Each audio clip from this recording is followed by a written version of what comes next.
Tim, should we tell the listeners how to join the Golf Week Amateur Tour? Yes, of course. We should probably do it now before we forget, though. I agree. It's simple. All you need to do is go to amateurgolftour.net, click the Join the Tour button, and pay your local tour's membership. Thanks, Chris.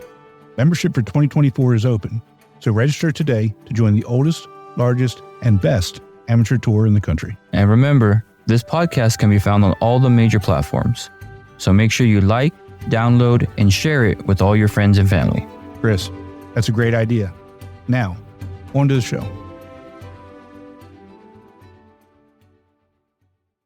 All right, Chris, it's March 1st. It's time for the 2023 season to really kick into high gear. Yeah, definitely. It's been great to see that all these events you have to scroll through to find yours and live scoring is starting to get bigger and bigger as we keep going. So a lot of events being played and hopefully some good golf and good weather. Yeah, and with a lot of golf, we've also got a lot of information this episode. You know, we've got a three-peater. We've got our first rules official conversation. We're going to talk about some pet peeves, which I'm really looking forward to. Take some listener questions and get ready for the next round of tournaments. Yeah, it's going to be a packed episode. Let's get it started. Let's go.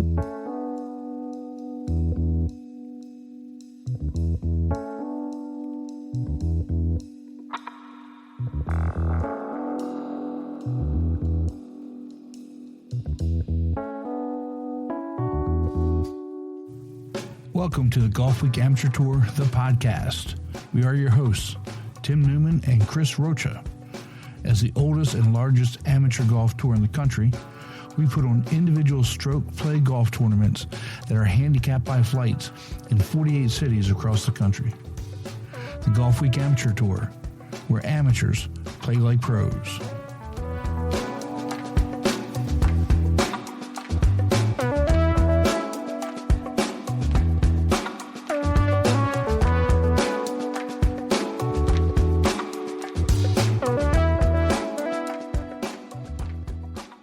Welcome back, everybody, to the 1st of March and the true kickoff to the 2023 Golf Week Amateur Tour season.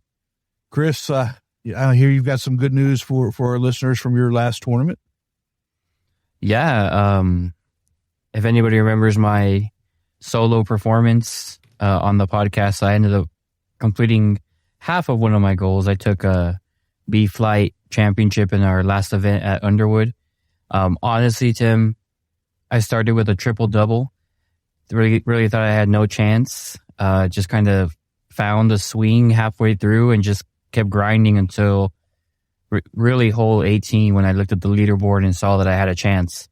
So it was a grind all day, not knowing what was going to happen, and the outcome was great. So I felt happy about it. But I believe you shot an 82, right? Correct. You're 10 over. So, I mean, it's almost like the exact opposite of your round before, right? Where you were 5 over and then you kind of, shit the bed to those last 5 holes. Right. Then you really just kind of flip the script. And so it doesn't really matter, right? I mean, and again, we're going to talk a little bit in this episode about some pet peeves that I've got. And that's kind of falls into some of them too. I mean, like you said, you just got to grind away, shot by shot, let the other ones go. You're going to end up, your score's going to end up being what it's going to be, but you've got to be able to focus and play each individual shot for what it is. Yeah, I mean, what I do is I take it hole by hole. Once that ball's in the hole, there's nothing I can do about it. No matter what the score is, I just got to move on to the next one, game plan for the next hole, and try to execute what the game plan is. Yeah, well, I'm really proud of you. I mean, to go, your third tournament in for the season. You're really kind of, bearing down being in the B Flight from last year's promotion to already getting the win. That's really good. I mean, and I know it makes you feel good, from where you came from in C Flight last year to actually winning one. And now you only have, big expectations for the year moving forward. Yeah. I was nervous at the beginning of the year. We talked about this, but with this, it's kind of opened my eyes to what the possibilities are, and I can't wait to see what's next. Yeah. So I know this, I want to sing your praises all the time, but this isn't going to be the Chris episode. We've got some really good guests. Yes, we do. We got two really good guests coming up. We'll talk to Roger, a rules guy, later in the episode, and he'll tell his story about it. He finally made it back from Hawaii. He had some complications there. I know complications getting home from Hawaii, but I mean, he really did. It's right. Glad he made it back safely. But why don't you talk about our first guest? Yeah. So, we've been third event into the season, and my A flight, one of my A flight guys has won all three events. And when I say that he's won, like, it's not, blowouts. They're close matches, all three rounds, that he's had to grind through to just pull off the win. So we want to go ahead and welcome Jacob Howard. He's an A-flighter for the El Paso Tour. Welcome, Jacob. Thank you, man. Thank you guys for having me on. Oh, it's No our problem. pleasure. Again, like Chris said, if you win three right out of the gate, we've got to figure out what it is that you're doing. And I know members across the country are going to want to hear this as well. So I know you're going to give them some really good insight. Dude, there's no insight on it. It was just, I got luckier than some of the other guys out there, pretty much. You don't want to give away the secret sauce. There's no, can't be giving that away. Yeah, man. So you won 3 straight events, and actually the first 3 of the season. Out of those 3, we had kickoff at Sonoma, we had a Escalate event in Underwood. Which one's the most exciting one or the most memorable one for you so far? Probably the first one. Probably the first event. It's always nice to get the first win because every season you want to get a win or at least 2, or in my case 3. But just getting that first win under your belt and it being in Las Cruces at a course that I play regularly, and then also with my friend Dylan Dominguez winning his flight, that was pretty cool for both of us. So what flight is Dylan in? Dylan's in championship flight. Oh, wow. Okay, good for him. And I know El Paso has a strong champ flight group of guys down there too. So if you win champ flight down there, that's really saying something. So congratulations to him. And so there's two types of people. Either those that are leaderboard watchers or those that don't watch at all. Which one are you? I don't watch it at all. Well, you know what? I kind of take that back. I won't watch it until the last about 3 or 2 holes, kind of going into the last to see where I stand, to know if I need to play a little bit more aggressively or if I'm like, okay, maybe I should just kind of play it safe. So yeah, towards the end of it, I'll take a glance at it. It sure didn't help last tournament. Looking at it where I knew one of my fellow competitors just went eagle birdie, ended up tying me, so that didn't really help. Kind of got the butterflies going a little bit in the last 2 holes.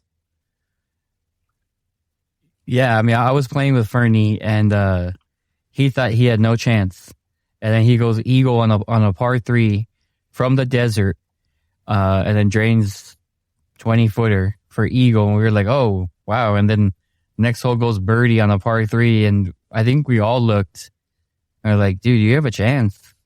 And I believe you were you the group before us or the group after us? Maybe the group after us. Yeah, we were behind you guys. We started off on 17. Yeah, so I'm pretty sure you either saw the cheers or heard a scream or something. Oh, I'm sure I did, man. But dude, Fernie is sneaky. He is a sneaky player. Like, he's like, you don't really pay attention much because you're focused on your game, and then like you're like, next thing you know, it's like, oh, he's tied. Like, oh, I just really didn't see that coming. Right.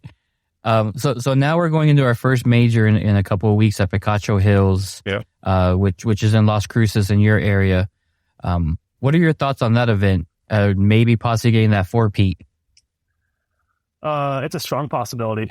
I mean, I'm confident in my ability, especially to play Picacho and post a good number there. And having 2 days to do it is always a good little buffer. I mean, first day, you don't really have to play your absolute best. You can kind of have a little comfort there, but having that second day sure helps. And being the first major, being at Picacho, I know it's usually our season ender, but being our first event there, I think it's a great kickoff. Well, you guys kind of threw me off calling it Picacho. I've been saying Pikachu, the whole time. Every time I see it come up playing a Pikachu. It works, man. Tomato. Yeah, I mean it's not an easy course either. It's all in this community, so you don't have holes where you can just spray it right or left and be on another fairway. You're in someone's backyard or their windshield of their car or something. It's not an easy task. No, it's a tight course, man. I feel like every hole either has a house or water or some sort of hazard just right there staring you in the face. Tim, there's a par 4 elevated tee box, okay? And it's a dogleg left over water. So you either can play it safe, go right into the fairway, or if you're a big hitter like Jacob, there's this little metal shack on the tip of the hill, and that's your aim point. If you go over that shack and you're long enough, you're going to be on the green. What happens if you're short? You're in desert. This is a desert hill, desert mountain all the way down. Bad news. Okay, don't go there. Okay. Wow. So we usually wait to see. Can you hit it over the house, Jacob? Absolutely. I can. The matter of fact, will I? Depends on how I'm playing. Okay. All right. So Jacob, you don't know much about me, but I don't play a whole lot of golf anymore, just for a number of reasons. But I don't hit the ball more than 210 yards. I don't care what club I have in my hand. I can hit a 5-wood 210 yards. I can hit, my 7-iron 210 yards. But 210 yards is all I've got. So, I love it when people can hit it far and straight. So that's why I asked those questions. Tim, the far part I have, the straight part, I for me, it's more, I just hit it and I just hope it goes in the right direction. I understand. Yeah, but it's a fun hole to play. So you've been a member of the Golf Week Tour for a few years now. What do you like most about the tour, and how'd you end up actually starting on tour? So this is my third year on tour. My first event was at Picacho. It was just a one-day tournament. I saw a flyer at Red Hawk Golf Club in Las Cruces. That's my home course, pretty much. That's where I usually play at. And that's where I heard about the tour. I got online, started looking at all the events, all the people, the pictures people would post, and it looks so much fun. And of course, I saw how much fun it is. I registered for it and showed up at Picacho, and something new. You're kind of a little intimidated, a little scary. Don't know how people are going to react or how people are in this tour. And it was a complete 180 of what I thought would be. I thought everyone's going to be just not talking to you and quiet and so serious. And, granted, it is serious. People want to win. But at the same time, everyone just as friendly as can be, so hospitable. And we all want to win. We all want to beat each other. But at the same time, we want to have fun. And then in the groups we play in, there's the camaraderie. And that's honestly, that's probably my favorite thing about the tour is just the camaraderie between everyone. I mean, we're all there. We all go out there and try and, beat each other. Like, I want you to play good, but I want to play better. But we go out there and play, beat each other, and we come in and have a drink, have lunch or dinner, and sit around and just talk. Yeah, and then you the friendships that you make, then you go out and you play with those people away from the tour, and you do those other things, and that's also one of the things that drives you to be a better golfer anyway. Absolutely. You get some people like HB Kim. He's one of our champ fighters, very, very, very good golfer. And, he's not one to shy away from kind of helping you with, hey, maybe you should try doing this, maybe you should try doing that. I mean, we're all striving to help each other out to be a better golfer and, accomplish our own goals within the game. Yeah, we've had HB on here twice. It's been twice we've had him on it. I believe so, yeah. Yeah, and he just seems like he's just the salt of the earth, nicest guy, but I mean, if you're playing match play with him, he's going to step on your neck. Oh, absolutely. Yeah, HB. I was playing Scott at that. I don't know if I said that right, but we were. I probably had 7 holes left, and HB texted me, and he said, "You got this. Just play. Play smart."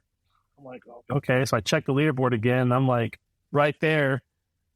So each hole he's texting me or telling me this, and this, and so he kind of helped me through a little bit. Yeah, that's just the type of guy he is. He wants to see everybody succeed. He does, man. You can't say enough, good things about that guy. Let's take a quick break and hear from our sponsor, Srixon.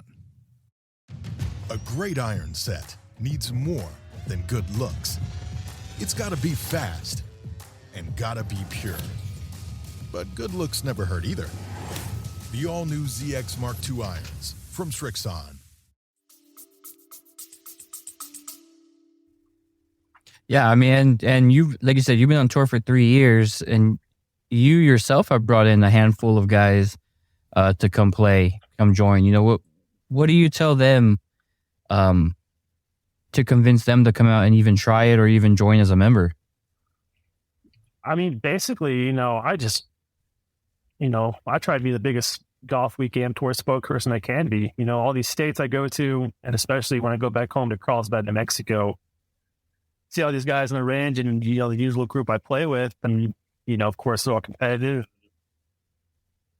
They asked me, how about this tour? And I was like, well, we got one coming up in 2 weeks, come play it. And, I of course, I live in Las Cruces, and I'm like, just come stay at the house and, don't have to pay or, go pay for a hotel, nothing like that. I'm like, okay, well, I'll give it a shot. And after they play one tournament, they're hooked. They're hooked. They love the format. They love how it's, it's not just a scramble tournament. They love it's player on ball.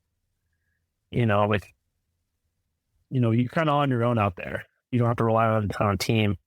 And that's the aspect of the game I think they love the most about it. Yeah, hey, Chris, tell me if I'm wrong. I mean, we're El Paso, Las Cruces. You don't have many rainouts, or you're not playing lift clean place. You're playing the ball down. Probably 98% of the time. Yeah, definitely. We usually play ball down. I mean, I think the only times we do lift clean places, right now during the winter, the couple events before our first major, because it's dormant grass. We don't have courses that overseed. There's maybe 1 or 2, but those courses we want to play them in the spring or summer when it's perfect weather. Right. So yeah, I mean, most of it is play down, and that's where the challenge comes, because if you're not in the fairway, the word rough sometimes can be an understatement, but we have when you're in the rough, you're in the rough. Yeah. Because it's desert. It's not grass. And that goes back to Jacob's point. The scramble and there's other 2-man types of things. You can pick your ball up here. It's if anytime you even when you're playing lift clean place, somebody's touching your ball, you're giving yourself a preferred lie. And here you got to you hit it there. You got to figure out a way to hit it out of there and get the ball in the hole all the time. So it's challenging. It is. Oh yeah. It's not easy. I mean, me and Jacob have done our member 2-man scramble a couple times as teammates, and it's like, we'll save each other, but if we were playing by ourselves, it'd be one of those days where when is it going to be over? Oh yeah, absolutely. Yeah, we played Butterfield, and there's a couple shots I hit. Like, I just want to apologize to Chris. Like, dude, I'm sorry you had to see that shot. It was horrible. Yeah. That's how I tell people I'll just take my triple and go on. It is what it is. Exactly. So, yeah, I can't say that anymore. That would just ruin my day. In C flight, that'd be okay, but B flight, it's a little tougher to come back from a couple triples. Well, it is what it is, right? Right. Well, we appreciate you coming on, spending some time with us. Congratulations on your 3 straight wins. Good luck at Picacho in their first major. Try to get that 4th straight. I know a couple of guys are going to be coming after you, and I've gotten some text messages from, I know you're not going to hear these names, from Billy Hinojos and Rick Silva saying that they got to make it out now to give you some competition. Man, I hope they do. Because if they don't, I'm going to hear the whole thing about, well, it's because Billy and Ricky aren't playing. And I don't want that to be the case. So, yeah. I mean, you even have Tate that he was in B flight, decided to challenge himself, get into A flight, and he's giving you competition too. You have Fernie out there. There's a handful of guys that are going to be gunning for you. So good luck. Again, thank you for spending some time with us, and we wish you the best. I appreciate it, guys. Thank you. Jacob, thanks so much, and good luck the rest of the season. Hopefully we'll see you out here in Hilton Head for National Championship. Hope to. Thank you, Tim. Take care, bud. So Jacob starts the year off as a 3-time winner. He sounded pretty psyched, and also sounds like a pretty fun guy to play golf with. Yeah, it's always a great time when we get to play some golf. It's just amazing how far he hits the ball, and when it does go straight, it's unfair, especially for high handicappers like us. But no, he's a great guy. He's everyone he's brought has been great onto tour. So can't wait to see what happens in 2 weeks at our first major, and if he can go 4 in a row. I do know we have one of the guys you mentioned that should be coming to the event, possibly both. So that'll be interesting as well. Well, it's funny you say that. We just had the Oconee regional this past weekend, and the champ play winner, he's won it 3 years in a row. He won the regional. Wow. 3 years in a row. And we'll talk about that later on in the episode. But anytime that you can string together some wins like that, it's always good. And then you start talking about what's their handicap? Is he going to get moved up? This you know how the players are. Yeah, I mean, even if you have a course like that you can win constantly at, or an event, we have the one in Tubac, Arizona, where Tin Cup was filmed, and I've gone 3 out of 4 events that we've had out there. So it's my home 600 miles away, my home course 600 miles away. Well, I think that if it's easy to get to, maybe one year I'll come out and play with you guys. Tin Cup's one of my all time favorite movies to begin with. So. Yeah, they got plaques there where parts of the movie were filmed, and it's a great time out there. No cell service, so it's a resort out there that you can just enjoy. That's what I like. No cell service. It's awesome. Uh-huh. But yeah, so I mean, we did have your regional that we'll talk about later, but I know you and me have talked recently about having a special segment, or a couple of different segments that we want to have on our podcast, but one in particular that I think will help all the members, whether they're Golf Week Senior Tour or just a family friend that plays golf and listens to our podcast, a rule segment. So we've been reaching out. We got noticed on one of our members from the Tidewater Tour, who's been a rules person since 1990. So I'm pretty sure he knows a lot about the rules. So let's go ahead and welcome in Roger Cohen from the Tidewater Tour. Welcome, Roger. Hey, guys. Thank you for having me on. I really appreciate it, and I'm looking forward to these segments. Roger, thanks for joining us. I can't tell you how much I appreciate it. The questions that we get as tour directors sometimes are easy, sometimes they're not. And, it's funny, the people that think that they know the rules, then you look the rule up and they get it completely wrong. So happy that you have agreed to join us and enlighten Chris and I, but as well as, the rest of our members. Glad to be here. Yes, sir. Roger, so we had talked before, we started recording, but if you can give our listeners, a brief rundown of your background in the rules, if you've done any interesting events, things like that, anything that you want them to know to make them feel comfortable about you having the segment with us. Okay. So as a little kid, most guys, they want to grow up to be astronauts or race car drivers. I wanted to be a rules official. Well, no, that might be stretching it a little, but like 30 years ago at least. So I've been a USGA member for over 30 years. Just looked at my bag tag actually. And, the USGA used to send out the little rules books. And I know when I joined up, I got that one year. And that same year, I started working at a golf course behind the shop.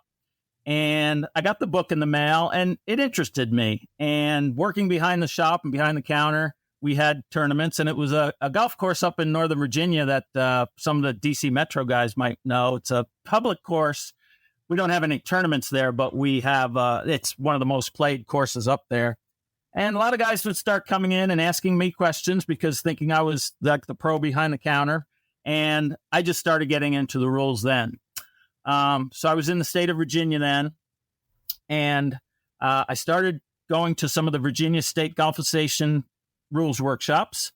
And those are, some of those are run by some of the top rules officials in the state of Virginia and actually the country. And that's when I got started and really started getting involved in local rules, mostly amateur events, because most of the events you see are actually amateur events that have rules officials that are needed. We do have, of course, the pro things on television, but that's such a small part of all the rules officiating that's going on. But everybody associates, the rules officials with the guys on TV. But anyway, most of it was local. But my highlight was, so there was a gentleman named Clyde Luther in the VSGA, Virginia State Golf Association. And I grew up in the state of New York and Winged Foot, where in Westchester County, I grew up 30 minutes from there. And the U.S. Amateur was played there in 2004. So I guess the highlight of mine, I never realized that's a long time ago, but Ryan Moore ended up winning that tournament that year. And I got to be the walking rules official with him on one of those days. And I walked with this guy, Clyde, and we did it together. And just to see the amateur golfers, and Ryan's now on the PGA Tour. He didn't make the cut this past week, but I've basically tracked him all these years. Working in the U.S. Amateur was really something special for me. I went back and worked the Buick Open there. That's also played up in Westchester County. And other events that on the professional tour, those are the elite of the elite. Those are actually paid employees, but, they have a paid staff for the pro tours. I've never gone that route, but I have been invited back to officiate in numerous events. In the past, 15 years, though, I've basically just been doing amateur events. And, my local high schools, even college sections, and the VSGA, Virginia State Golf Association, they have many events as well. They have, male, female, senior events. So I help out with those events as well on the amateur level.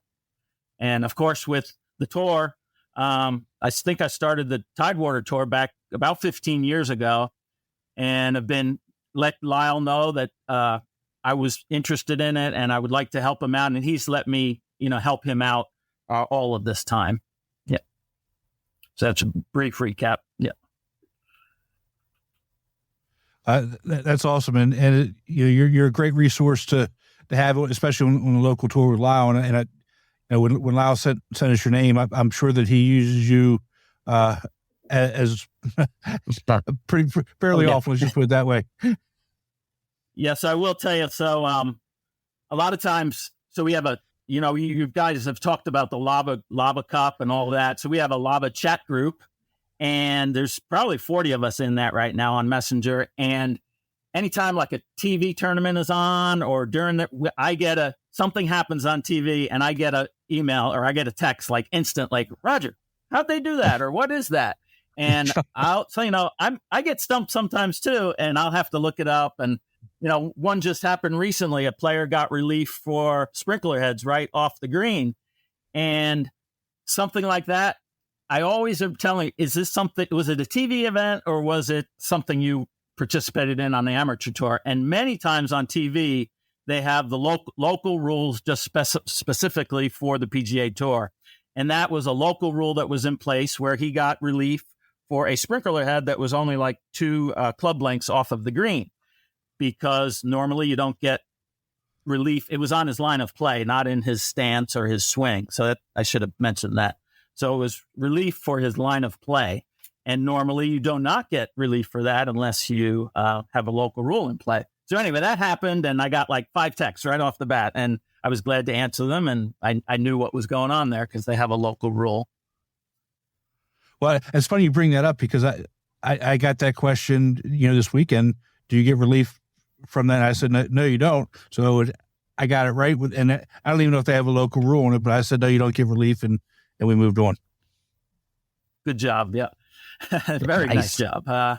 Yes. So they call them model local rules in the actual Rules of Golf book. And I don't know where the word model comes in, but there's an actual rule. Like there are local rules that are written into the rules book itself. There's a whole section of them, and there's, numerous. And that's one of them that's written in there.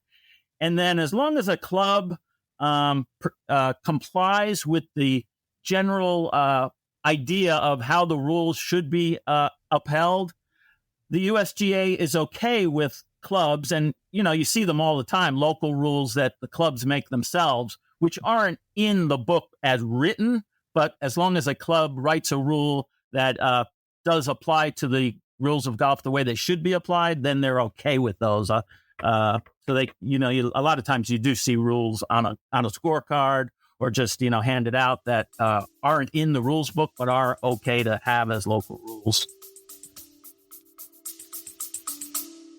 Let's take a quick break and hear from our sponsor, Srixon. ZX Mark II drivers are for major players, major winners, major power. All new ZX Mark II drivers, only from Srixon.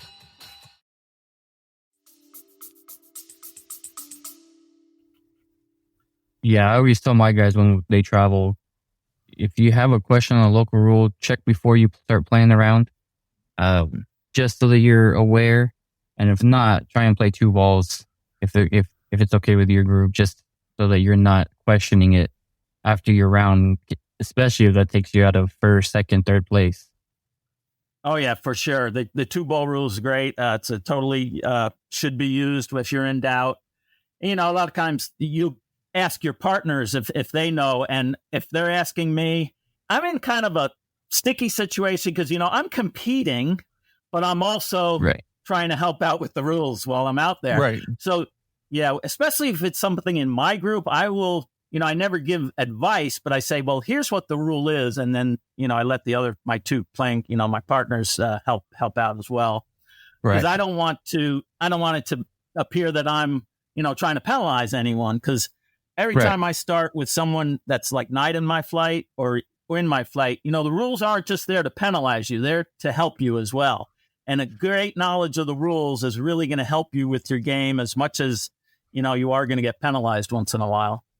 Right, Roger, that's a good point. Can you, give our listeners an example of how knowing the rules can actually help you? Yeah, I'll give a good one here. So I would say, and I know we talked about maybe going over some of the most common things that I'm asked, and one of those has to do with penalty areas. They used to be called hazards, but penalty areas in particular. And, there's yellow stakes and there's red stakes. And there's different forms of relief. But in a tournament about 2 years ago, and the guy, every time he sees me, he thanks me for this. So your ball goes into a penalty area. One of your options is the back on the line relief. And that means you have your flag stick where your ball crossed into the margin of the penalty area. And then you can go back as far as you like. You could go back 200 yards if you like. Well, I happen to be on the tee box of the next hole, and a player in the group behind us had just hit into a water hazard by the green, and it was sloped, like a severe slope where that ball went in. And he thought, because it was a red penalty area, he could only drop within the 2 club lengths as that's one of your options. And I wasn't giving him advice, but I said, now you can go back as far as you like on the back of the line relief. And doing that, he was able to back up, drop his ball on a completely flat area, and have a nice 50-yard chip shot instead of trying to hit his ball off a complete slope down by the water where it was kind of wet anyway and at like a 45-degree angle. So he was able to step back, go to a comfortable spot, the club that he liked to hit, and he hit it right on the green. And he said, I probably would have hit the ball right back in the water if I had to hit from the 2 club length spot. So that's Right. one example. And then I have another one. This happened as well. A player hit his ball. He hit it severely, like a rocket shot, right into a bunker, right under the lip of it. Solidly in there. You're allowed to remove sand so you could see your ball. Now, you can take an unplayable ball in the bunker, but this player was not a good bunker player. And he said, and also the green was that there was water behind the green. He was afraid if he tried to take an unplayable, take a stroke penalty, hit out of the bunker, he didn't know if he was going to get it out, first of all. And he was afraid if he did hit it out, he was going to hit it right. He was going to scull it right over the bunker into the water anyway. So one of your options is stroke and distance. His shot that he sculled into the bunker to begin with was not that hard a shot. He dropped it back in where he had last played, hit the ball on the green, still had to take a penalty stroke, but he felt a whole lot better hitting off the grass as opposed to trying to hit that ball out of the bunker again. Those were 2 examples that actually happened in the tournament, and it helped both players out. There's two really good examples that that happen. Those situations happen, in every group, in every round. Oh yeah, yep. Yeah. Just things like hitting up, cart path relief. That comes up very often, and knowing, where you can drop, and do you have to drop on the, it's always the closest point of relief, which in that case, sometimes the closest point of relief may not be in a very good area, but, it could be in the rough. But sometimes, as long as it fits that definition of closest point, you could be dropping in a fairway as opposed to dropping in the rough or in a bush or something like that. As long as if you meet the definition, the rules don't distinguish between, say, fairway and rough, that kind of thing. There are 4 distinct areas of the course, but that's not one of them. That's just called the general area. Now, just to clarify on that bunker, because I may need to use that eventually. When you say stroke and distance, you're going back to where you previously hit and taking 1 stroke or 2 strokes? 1 stroke. So I think the reason you're asking is there is another option. There's a few options. So what you asked, stroke and distance, you go back to the 1 stroke and you go back to where your previous hit. If you want to go back in that bunker, let's say it was a 200-yard shot, though, that put you into that bunker, and you don't want to go way back there. You can take a 2-stroke penalty out of the bunker and use the back on the line relief option again. So you can drop it outside the bunker, but maybe you're only 20 yards from the green there, and that's where you can get out of the bunker, but it costs you 2 strokes. And that's back on the line relief. You can also take back on the line relief for 1 stroke as long as your ball is dropped in the bunker. Let's say it's a 40-yard bunker and you get to drop. You can still drop back of the line 1 stroke as long as you keep it in the bunker on back of the line release. That's good to know that there are options, especially for some guys that aren't maybe comfortable with the bunkers, even our higher handicap players, that they have options to take. So hopefully they're listening and are able to use that sometime this season. Oh, yeah. Yep. So the rules book itself, so they changed, as you know, they changed the rules in 2019 pretty significantly. And they used to have I have them, a lot of them, like 800-page books on decisions on the rules of golf. And they did away with that. And things like that are in that book. And I still actually refer to that book because it has a lot of great examples. Now they're called clarifications, and they're in my new book is still about 500 pages long. And I'm going through there and just trying to, garner all that I can about how they've worded things now and things like that really can help golfers out as opposed to penalize the golfers. And I get this book from the USGA. Anybody can order it.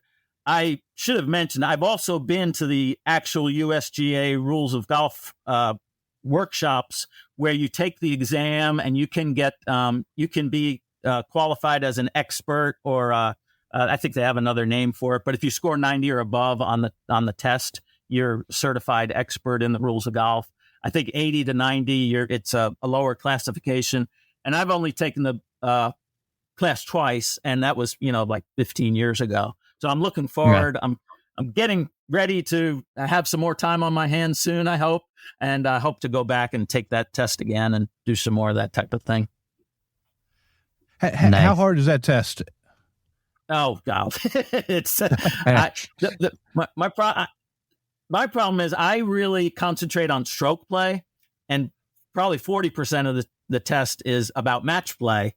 And although I know match play rules, and a lot of the rules are the same, penalty area is a penalty area, but it is a little different. And they throw these questions in that are just, they are the craziest questions, and it's tough to do it. But yeah, it's really the SATs for golf.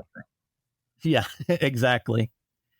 Well, I think I mentioned to Chris, so I'm on a USGA chat group, and so this USGA chat group, has the experts on there, and a question will come over, and you'd think if this rules are this tough, or just to understand them for your amateur guy, we'll get a question to come over which has a pretty simple answer, but 30 guys will give 30 different responses, and these are the experts coming in here. So it's like, how do you express the rules to your average Joe when even the experts have a lot of different opinions? So I do try to keep things simple when I do explain the rules, and I try to concentrate on the top rules that a golfer should know, like coming into the tour, and try to explain it in a way that they're going to understand, and not, just, look at me with their, like deer in the headlights look, Exactly.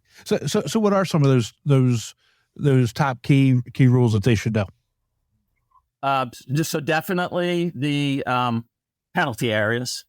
And the big thing on that I get asked is, why is there back on the line relief, or why, again, is there the 2 club length relief? And really, the thing that I try to explain to people, let's say it's a penalty area that's woods. To go back on the line relief, you'd just be going back farther and farther into the woods, right? You couldn't. Yeah. So that's why they have the 2 club length rule, so that you can get out of that penalty area laterally and be able to hit the ball then, as opposed to back on the line relief. So lost ball, and you'd be surprised how many people, and usually it's usually my weekend groups that aren't on tour, that don't really care about, they really think you can drop that ball where it went out of bounds. I mean, you've all seen that or heard that, yeah. I'm sure. And they're like, oh, I'll take a stroke right here. It's like, well, if you're playing for money, especially, I'm like, hey, get back to get back. Right. Yeah. So yeah, lost ball relief, immovable obstructions. And that's just, that's the term they use for it, but a cart path is an immovable obstruction. How you take relief from immovable obstructions, excuse me, whether it's a shed on the course, or maybe a telephone box, or whatever it is, anything like that. Those are immovable obstructions. And those are the top 3 that I think that I always I get questioned on, which once you learn those 3, you've probably covered 75% of the situations you're going to have out there. Right. Well, I have a quick rules question, because we had this at my last event, seniors. And I'm pretty sure it's happened to a handful of players, but player tees off, notices that an outside source, another group picks up his ball, who wasn't on the fairway, he was in the rough, but they pick up his ball. When they approach him and ask him for the ball back, it happened to be a kid that picked it up, throws it back in the direction where it was, lands in the desert, and then they drive off. What would be the ruling at that point? Would they try and place it where they think the area of where the ball came to rest was, or is it in play wherever the outside source placed the ball?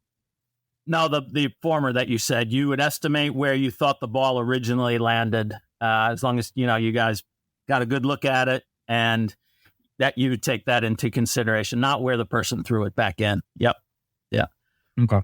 Yeah. And unfortunately, the guy did not play 2 balls, which I advise him to do next time, because the group said, no, it's where they placed it, because apparently it happened on tour. And, everybody watches on tour, and they're the see all, say all. Yeah. So that's where they went off of that. I thought it was, like I mentioned, you kind of place it where you think it came to rest.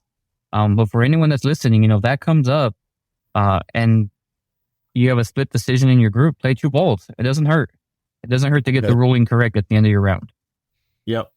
See, what I thought you were going to say was somebody picked it up and you never got it back. And, I think that's one of the harshest rules in golf. When another player hits your ball, you've looked for it now it's only 3 minutes. And it's considered a lost ball once that 3 minutes goes up. And even if another player played it and you get up to the green and that player, you find that out 8 minutes later, once you've dropped another ball, or, it's considered a lost ball is after 3 minutes is what it is. Yeah. Yeah. We've had that a couple times too. Yeah. I remember this from a high school match. This was back when it was 5-minute rule.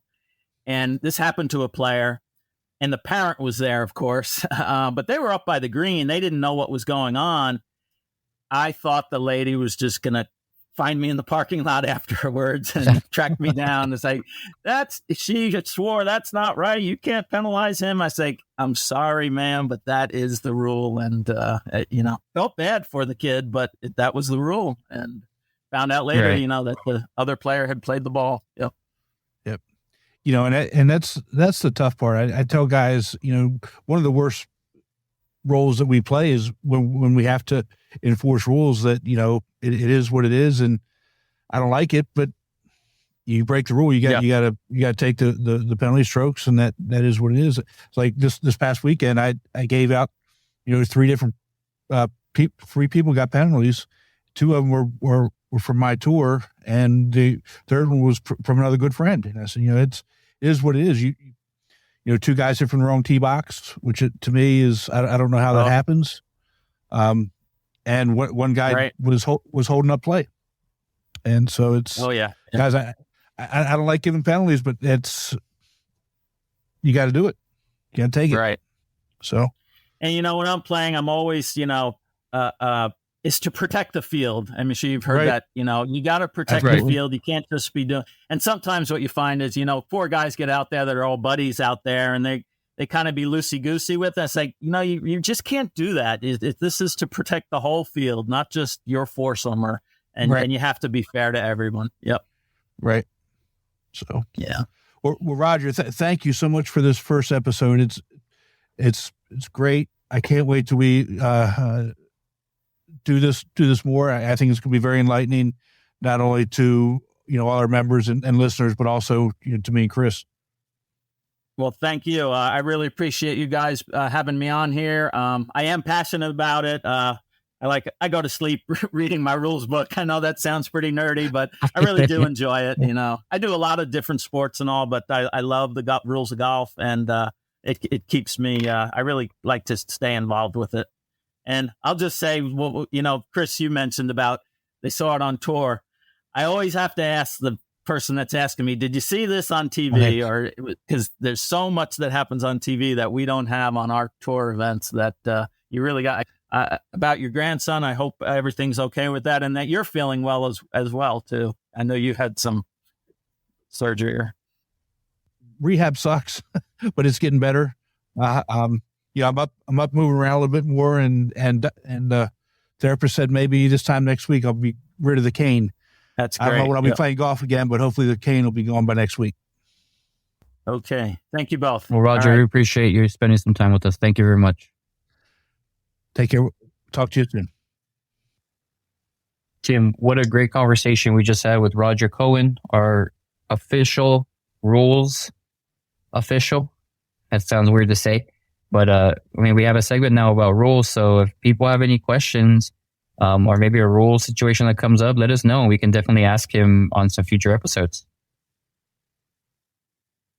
Yeah, I mean, you could tell how passionate he is, and we're really lucky to have somebody with all of his experience and knowledge.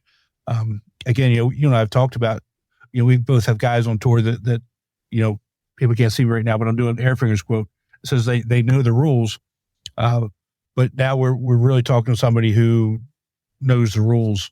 And like you said, there's times where even some of the experts can't decide on what the actual ruling is. So there are times when things do get complicated, but generally for what we're doing, we're just dealing with some basic rules. I mean, even as good as what you said about, when you're in a hazard, the 3 options you have, but that's just something that I think any golfer, no matter what your handicap is, should know. And if you don't be afraid to ask, because I'm pretty sure somebody in your foursome will know what the answer is. Right. And again, if they don't, or if there's disagreement, this doesn't have to turn into an argument either, right? If there's a disagreement, just play 2 balls and get that ruling when you come in. That's something that I think players need to understand. Just because there's a disagreement in and maybe an interpretation or something, it's not that big of a deal. Right. Don't. You'll have to really go there and say, okay, then we're going to play 2 balls and we'll talk about it later and move on. Keep that pace of play. And I mean, what I've seen when it's happened, with me and my groups is typically they get the same score on both balls anyways. So at that point, there's no need to even go to a rules official unless you really want to know what the answer is for next time, because you're going to have the same score regardless of which ball you end up playing. Exactly. So, yeah, but again, you could tell how passionate he is about it, and I'm so glad that he's going to be joining us on this journey with us. Yeah, it's going to be a fun ride. So we had the most recent regional major this past weekend. It's the Phil Robinson Memorial at Reynolds. It was a great event. Weather on Saturday was a little chilly. The Sunday was beautiful. The courses were in great shape. Nice. I was taking a peek here and there on that regional scoreboard, on the Dallas event. I had a couple of guys go out to there, kind of seeing what the Arizona guys were doing. So excited to hear, what happened at the regional that you had. Yeah, so again, of course, we're in great shape. Although they had a lot of rain recently, so it was cart path only both days, which kind of slowed things up a little bit. You know how it is.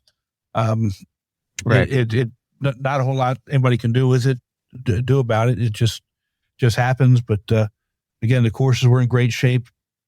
When Sunday, we actually modified the tee boxes because of the course conditions and how what they were, and kind of shortened it up a little bit. And I don't know if you noticed, but we got some low scores on Sunday, which was really exciting. So like our champ flight winner, he finished at 4 under for the day, which actually meant he was 5 under for the day. He was plus one. He was plus one on Saturday, so 5 under on Sundays to win at -4. It was Brian Quackenbush from the Augusta tour, and talk about a three-peat. He's the 3-time consecutive winner of this tour, in the champ flight. So nice. And he played against some stiff competitions. So like in second place was Lance Lacombe from Jacksonville, who shot 3 under for the tournament. And I know this is a name that we've talked about on the podcast before. Corbin Holt out of Alabama shot even par for both days. So that champ flight was very, very competitive. Yeah, I mean, to come down that close, every shot matters. And like you said, with course conditions the way they were, you need to know how to play it off wet areas, then switch it up to maybe a dry area, and how the greens are going to roll. So it takes a lot of golf and course management to get those scores out there like that. Yeah. And the low scores were, it also included the A flight, so Doug Christina from the Mississippi Tour, he went 77.75 for +8 for first place. And not too far behind him from Nashville was Zach Messer. He went 76.79 for +11 in second place. Just think about it, an A-flight player going 77.75 in tough conditions. It's pretty good. I don't know what his handicap is, but I'm not sure if he's going to be looking at that promotion. But anyway, one way or the other, those are two good rounds. Yeah, it's going to be close. It's going to be one of those where you might be at the very cusp of either staying or getting bumped up. Right. And we're going to talk about this in my pet peeves and actually in the questions about slope and rating and how that affects, the handicap and round indexes here. Okay. But just keep that in mind. In the B flight, we had a Matt Love from Nashville. He was +19 for the day. And there were two Atlanta members who tied for second place. It was Matt Fiedler and Juan Munn, who was +22. So again, it was right there in the hunt for that championship. 3-stroke difference over 36 holes in those conditions. Again, really pretty good. Yeah, definitely. It's nice to see scores close, especially in 2 days and regionals, because it shows that the best of the best come out to play. Yeah, well, you talk about close. Here we go. We're talking about the sea flight now. The sea flight champion was from Arkansas. His name was David Esslinger. He shot +29. All right. And then there was, I think it was about 1, 2, 3, 4, a 5-way tie for second place, all at +31. Oh. And I'm going to give all 5 of these guys their due. I'm going to tell you their names because again, you're still only talking about 2 strokes away from being the champion, and you had 5 guys right there in the hunt, and they were Aaron Lorenz from the Tidewater Tour, Charles Mathis from the Upstate Tour, and then we got a bunch of Atlanta players. We got Michael Webb from Atlanta, John Lewis from Atlanta, and Derek Gilley from Atlanta. All shot +31, two strokes off the lead. That's crazy. Be right there. I mean, it's one missed putt, 3 feet. I bet you that takes a couple of them out, or that chip that you should have putted off the green. Anything is what changes that. And you want to know what's really funny is 4 of those guys shot the same score both days, 91-84. 4 of them shot 91-84. And so again, it's what are you going to do? It's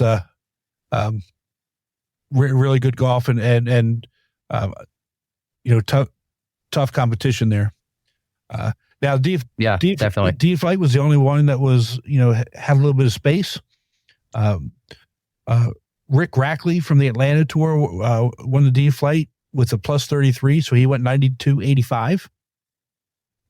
With Yul Esslinger from the Arkansas Tour shot +38, he went 94.88. And again, you could see, we moved those tee boxes up and obviously saw some low scores. And just to kind of throw this out there, from a skins perspective, right? The D flight, there was a bunch of birdies, but there was only one skin in the D flight. It paid $500. Jeez. $500 went to James Hendricks. Wow. James Hendricks of the Land Tour for won $500 from the skins and D flight. So and that's for the whole weekend. No, that was just for Sunday. Damn. Yep, that's not a bad Sunday, not right a bad there. Sunday, exactly. So some of the Atlanta guys really did clean up a little bit. They, like I said, we had one champion, a bunch of seconds and thirds and so forth. And again, really great event. Honoring Phil Robinson and the feedback we got from the players that were there, the little ceremony that was done really touched a lot of people. And actually, Brenda, his wife, was there, which was great. We gave her a flag that was flown at the Pentagon in honor of Phil. Gave her some flowers and really kind of let her know what Phil meant to the tour and Jen and I in particular. That's awesome. That's a great way to keep that memory alive. So I applaud you for that. That's pretty cool. Yeah. And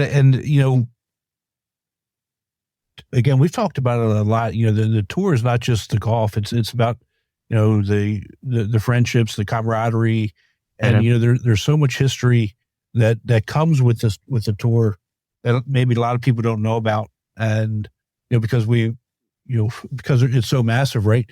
We have over 6,000 paid members across the whole country. Not everybody knows necessarily about how the tour started or some of the intricacies of why things are the way that they are. We got to. I think we need to find a better way to express that so that everybody sees that Phil Robinson was a big part of this tour, and we had I think we had 30 or 31 tours represented, and now they can take that message back. That's out of 48, so they can take that message back to other home tours and players, and hopefully some of those other players will come and play with us next year. Right. Yeah. I mean, it's a little family away from your family, these golf tours, these golf week tours. And you do get to meet a lot of people, and, it becomes lifelong friendship. So I'm glad that you shared that with us. And I hope everybody enjoyed that at least and was able to share that with their tour directors. Yeah. And we can't wait to do it again. And let me just, one more thing before we move on. Chancellor, who's the tour director of Augusta, is Phil's granddaughter, and she was also there. And obviously she's doing a great job, taking over for Phil and running the Augusta tour. I don't want to leave her out because she again is a big part of this. Yeah, I met her at the directors meeting last year, and she was just a sponge, just trying to take all the knowledge she could from all the directors around the area. So I can't imagine that it's not going to be a successful tour like all the other ones we have. Right. So let's switch gears a little bit and have some fun, and maybe talk about some of our pet peeves that we have with golf and some of our players. When they come up and tell us stuff, we just kind of look at them and say, okay, So the one that I get all the time is I can't compete. Well, what do you mean you can't compete? Your index is 12.4, just like Steve's index is 12.4. How can you not compete with Steve? Well, Steve hits it 300 yards. I can't hit it 300 yards. Well, maybe not, but somehow you both indexes is the same. So maybe what are you doing that Steve's not doing, right? Yep. I mean, you might be a better short game player than Steve is, and it's you're able to get more up and downs than he is, and that's what keeps you in contention and the same spot. I know me personally, and we've talked about this. I'm not that long of a hitter. I think 250 max is my drive. And now with these B flatters, I didn't think, I fell into that. I didn't think I could compete, and going, almost fifth place to almost winning to actually winning in 3 events is a testament of you can compete as long as you play your game. You don't worry about anybody else's game and do what you do best. Right. And if you, let's just say you can chip and putt, make sure that you stay solid there and maybe get better at your mid irons, or, we talked before about you don't always have to hit a driver, right? I mean, if you can hit something 200 yards straight down the center, I would much be 200 straight down the center than 250 in the woods. Uh-huh. I say that all the time. At least you have a shot of hitting the green at 200 in the center. At 250 in the woods, you're trying to punch out. Oh yeah, definitely. It's one of those things like in my bag. I'm not afraid or ashamed to say that, I have driver, 3 wood, and 3 hybrids, because I know I can hit the hybrids well, and I know I'm not long off the tee, but I can get a hybrid to hit and stop within 3 feet if I need to, or roll out 10 feet if I need to. So it's just knowing what your golf swing and your body is capable of doing and just executing it every shot that you can. Right. So what's one of yours?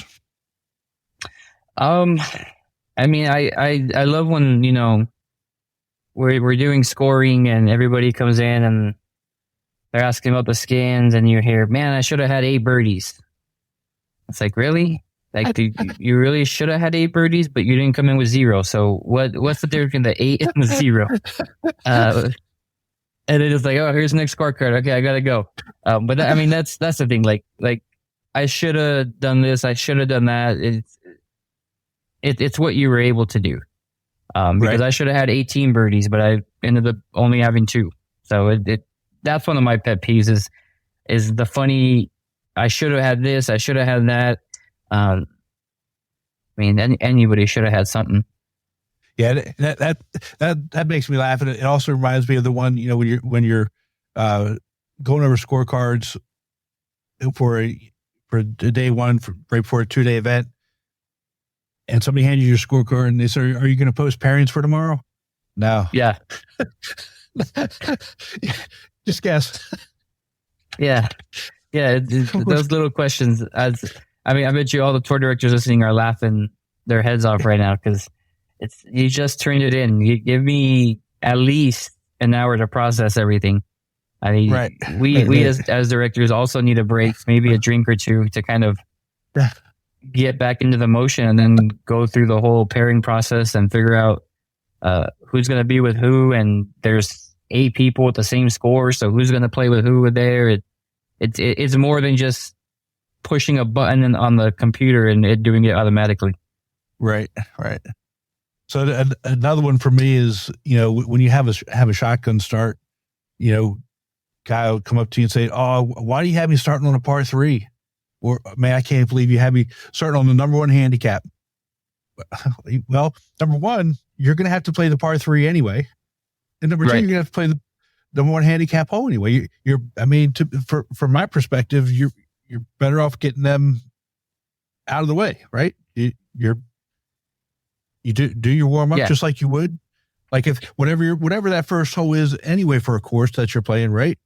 At least when I do a warm up, if I know that my tee shots is going to be a 3-wood, probably the last swing that I take is going to be with my 3-wood. And yep, and I was going to. You beat me to it. So you got to play these holes anyway, right? Yeah, you beat me to it. I was going to say the same thing. If I'm playing a shotgun and I know my first hole's a par 3, I'm spending the last 5-7 minutes, going off. Okay, the scorecard says it's 150. Let's say par 3. I'm gonna hit a 150. I'm gonna hit a 160 and a 140 club, depending on where that pin is. And I'm gonna know this is what I'm gonna do, or I'm just gonna do 150 and just go to the middle of the greens, the first hole of the day, 2-putt par, get out of there. It's one of those things where you got to prepare yourself and not find an excuse of why am I doing this or why am I starting here. Just take your medicine and get yourself prepared, because I guarantee you the other 3 guys are either getting prepared or they're probably complaining as you, but it's better for you to have the advantage than them. Right.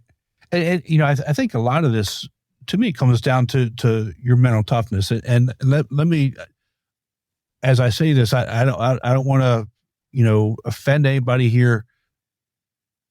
Golf is so much different than a team sport, because you are the only one out there. Your result is based 100% on what you do, 100%.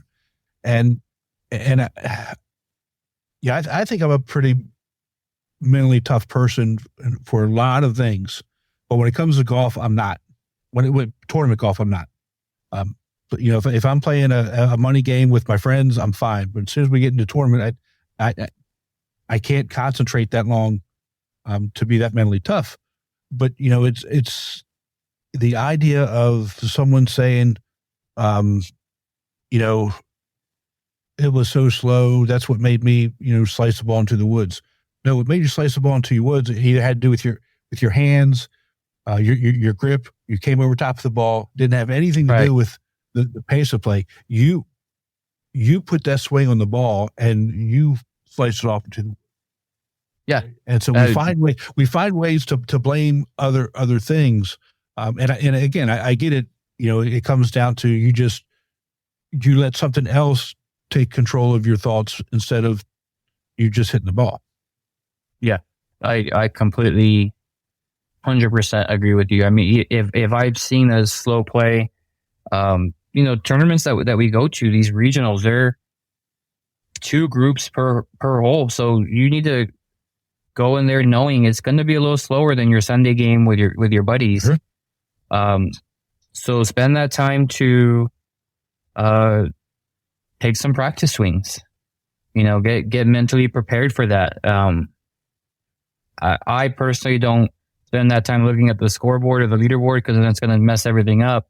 But what your game is. Take it to your advantage because, like you said, it is an individual sport. I think that's why a lot of people love the sport because either you're the one that's having to carry the team or you're the one that's being carried. And in golf, it's just you and you only. However much time you spend to practice, it's going to show in your rounds. You control 100% of the outcome. Yep. Now again, you get some lucky breaks, you get some bad breaks here and there, but essentially, you control the outcome of your score, and I think that, and we see it from the pros as well. If if a putt doesn't break a certain way, they look at their putter and they look at the grass and maybe he's made a bad read, but the ball is going to go whichever way the slope of the green is. That's the way the ball is going to go. It's not going to magically become different just because it was you that put it.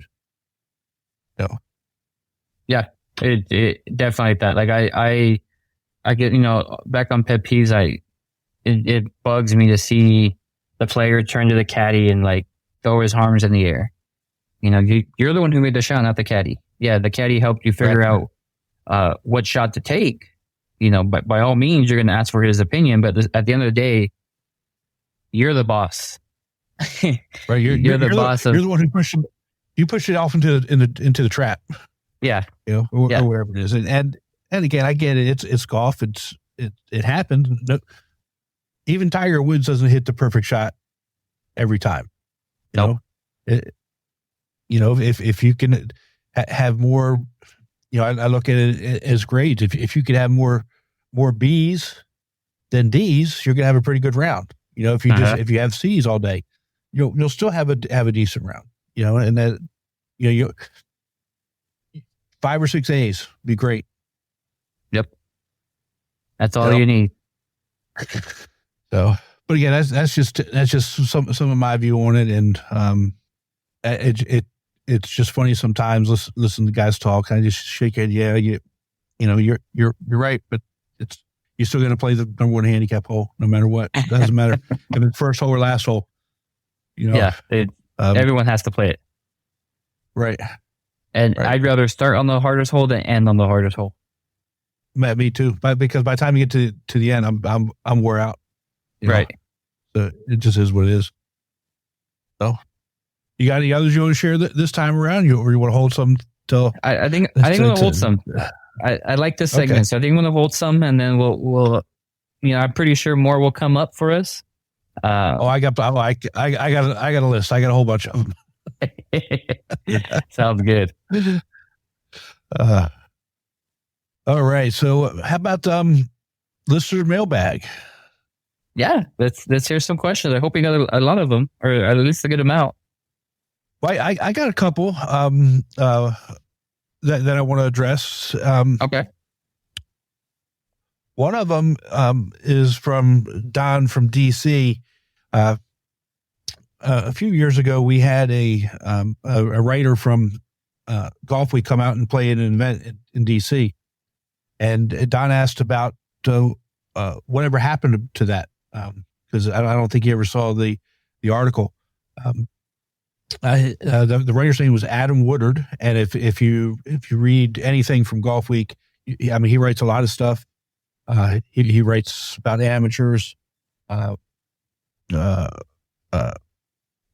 Recently, he seems to be writing a lot about live golf, but he actually lives in Northern Virginia, and he attended an event at the Links at Gettysburg. I think it was in 2021. Okay. And just came out to see what it was like and write an article about it. He had a great time. And the article was actually published in July of 2021. Now, the problem is I can't find the link, and we've emailed Golf Week to see if we could get it. And all they sent us was the actual printed article. But if we could, if I ever get the link, I'll make sure that it's posted in the show notes. And basically, he did a real nice job talking about the tour, his experience.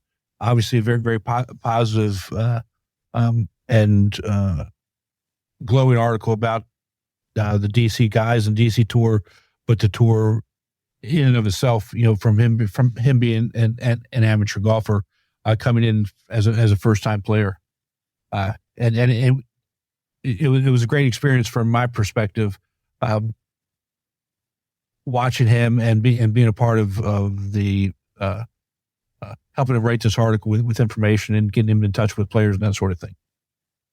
Yeah, that's a cool story that you had mentioned to me. I think I was still in high school when 2001 was around, but no, it was 2021, 2 years 2021. Ago. Okay.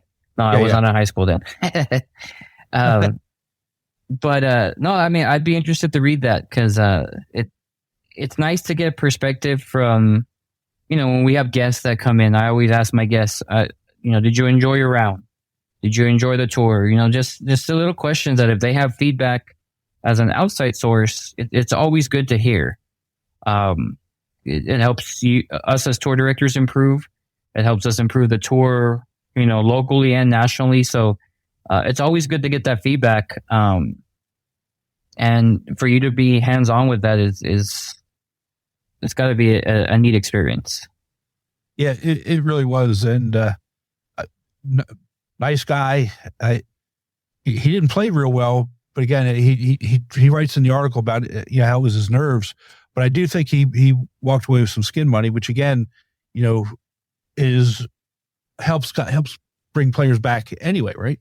I mean, even if you don't win, like take James Hendricks from Atlanta, won $500 in skin money on Sunday, but didn't come in the money at all within his flight. Yeah, definitely. That always makes it a little better when you can leave with your pockets a little bit fuller. Yeah, exactly. And so the other question I got was about disqualifications, and this is something that you and I have talked about before, and I'm going to actually read the question so everybody understands. It says, I know early. Excuse me, I got to be able to read first. Yeah.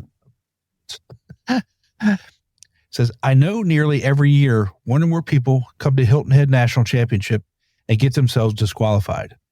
I would like to know the process that the management goes through to disqualify them, and maybe some examples. I always find the details interesting, and I think this is a excellent question. And this has kind of evolved for us over the last 6 or 7 years, and it continues to evolve. We've changed the way the handicaps have been done 3 years in a row, and I think I think where we're at now, it's a much better system. A couple of years ago, we instituted a handicap committee, of which I'm on, and last year there were it was 3 people. This year, I believe it's 5. And if I'm wrong, let me say it's myself, it's Lyle Joyner from Tidewater, it's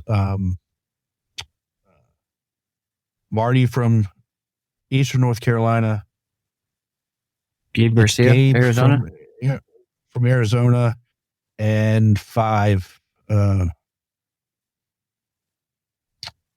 Oh gosh. Dennis?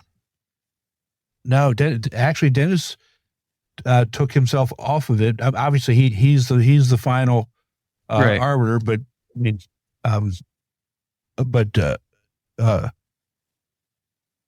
he wanted to come off it to let the tour directors make that decision, so that it was more of that committee and kept him off it.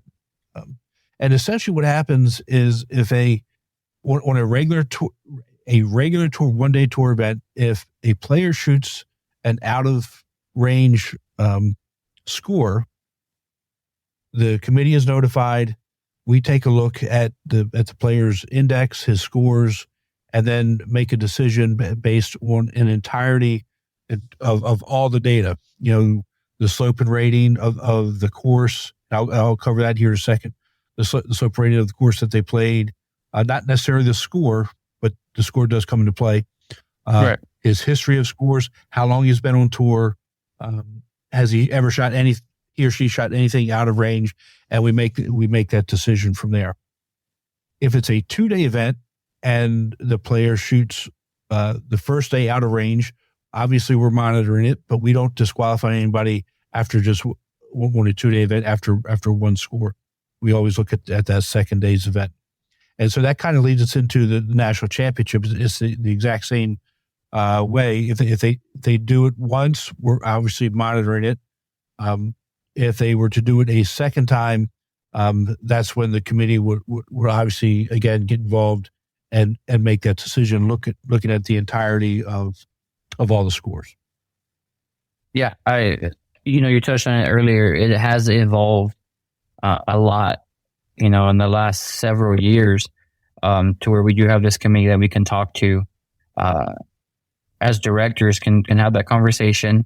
And now that we're taking your tour history into consideration, I think that might take some ease off of players' minds on whether they're shooting too good or not, because we're not out here to punish you playing good golf.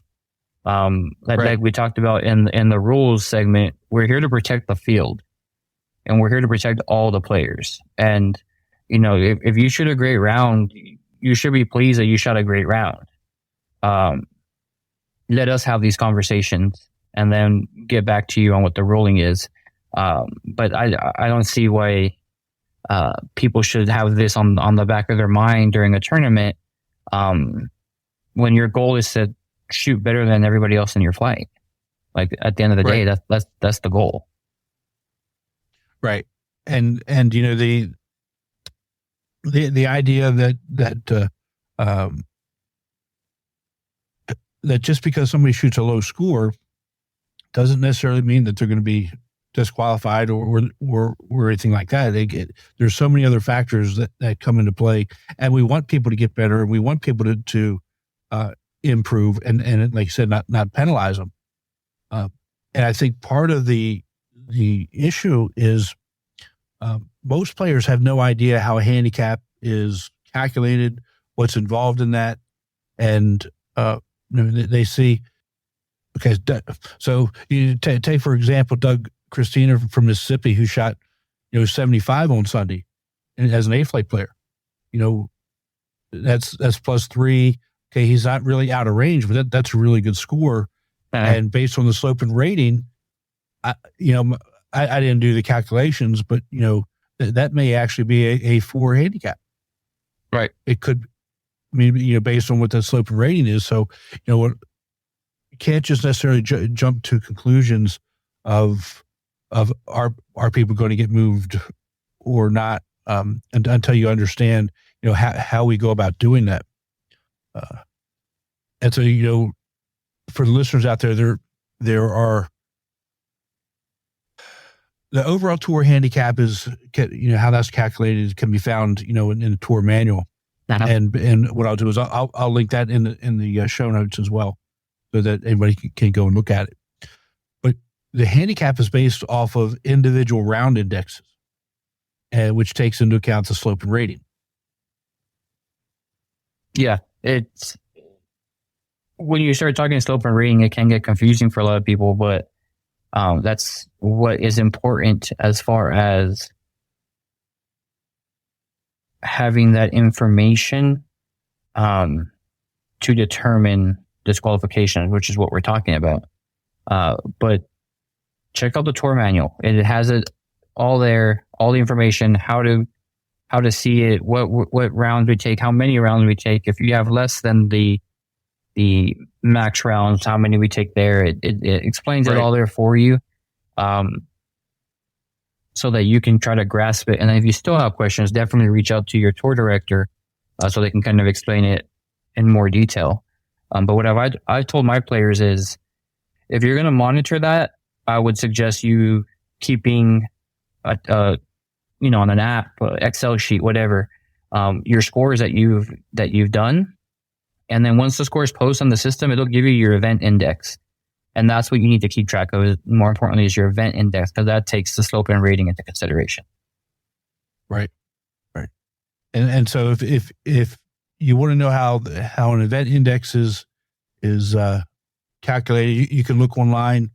But again, it takes into the course rating and the slope rating. And there's a formula there. This is not math class. So I'm not going to read it off to anybody. That just gets into another pet peeve of mine, of adding the scores up on the scorecard. Guys, do me a favor. Don't add the scores up for me. You don't need me making judgments on your math abilities, because the computer's going to do it anyway. Get some crazy numbers when people add stuff up. I'm like, oh my God, I don't know how could you possibly get that score? But anyway, if you want to know exactly what a course rating is, or what slope rating is, and how that event index is calculated, you can find that online. It's a simple math formula. Yeah, there's even, if you Google handicap calculator, there's numerous websites that will allow you to input your scores and your slope and rating, and it'll tell you what your handicap is. Right. There's so much out there that you can do. But in my opinion, I think that should be the least of your worries. And just focus on your round, focus on the way you're playing, and let us have that conversation if we need to. Right. I agree. I mean, it's where the score is in your control. You don't need to be worried about all the other things until it's time to actually worry about it. Mm-hmm. Definitely. So those are two questions that I got.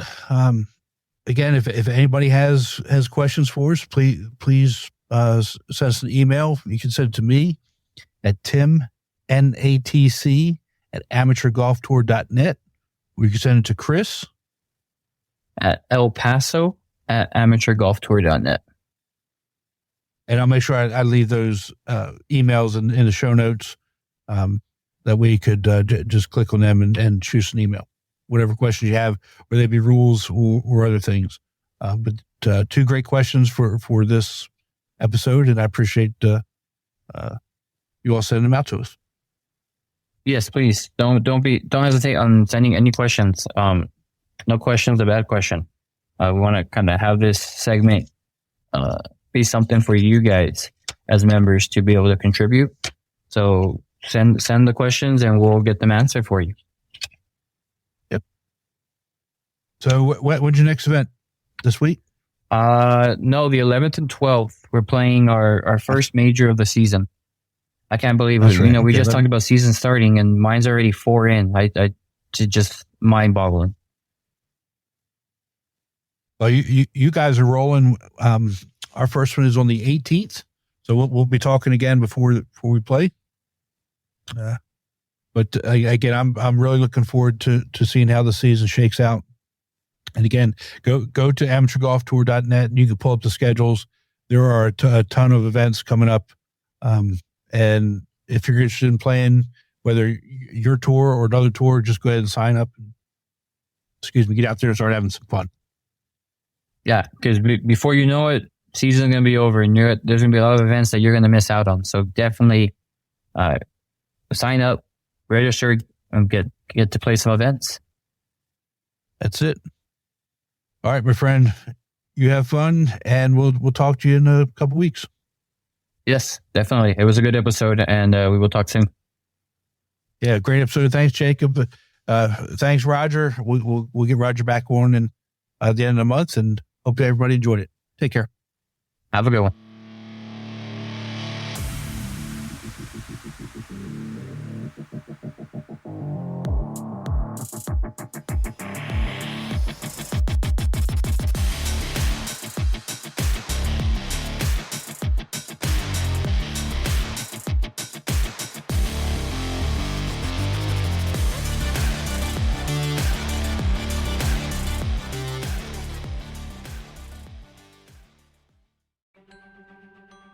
Chris, we didn't do it again. What didn't we do? We didn't say how to join the tour. That's right. It's simple. All you need to do is go to amateurgolftour.net, click the Join the Tour button, and pay your local tours membership. Thanks, Chris. Membership for 2024 is open, so register today to join the oldest, largest, and best amateur tour in the country.